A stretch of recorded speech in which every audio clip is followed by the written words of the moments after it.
বাংলাদেশে আজ যে নারীবাদীদের দেখছেন তারা তাদের কার্যক্রম কিভাবে পরিচালনা করছে চলুন দেখে আসি। বাংলাদেশে গেদের গ্রুপটা 2000 সালের আগে কার্যক্রম শুরু করে এইডস প্রতিরোধ ও যৌন স্বাস্থ্য সেবার ব্যানারে।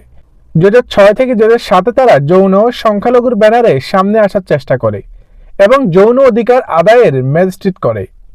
2009 থেকে 2015 সাল পর্যন্ত তারা প্রকাশ্যে কার্যক্রম চালায়।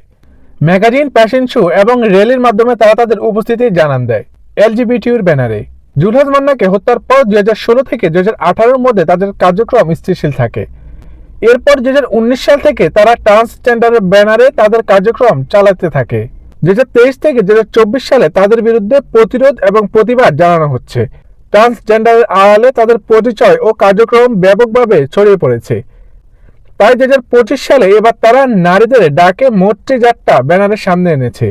এই একই লোকগুলো বহুবার বিকৃত কার্যক্রমের সাথে জড়িয়ে পড়েছিল। তাদের সময় একের পর এক স্লোগান এবং দাবি জানিয়ে তারা হাজির হচ্ছে। এরা মূলত দ্যাটস উই আর কিছু না। এরা চায় বিকৃত চর্চা সংস্কৃতি এবং সমাজে অশ্লীলতার প্রকাশ। এদের পেছনে আর বিভিন্ন এনজিও আর এমএসি গুলো কাজ করছে এবং বাংলাদেশে বিভিন্ন এনজিও তাদের ডোনেশন দিচ্ছে। এদের মিডিয়া কাভারেজ দিচ্ছে দিল্লির আলো, দিল্লি স্টার, বিবিসি বাংলা সহ অনেকেই। আর মনে রাখবেন, এদের প্রতিরোধ করার জন্য এরা যদি হাঁটে তাহলে আমরা দৌড়াবো ইনশাআল্লাহ।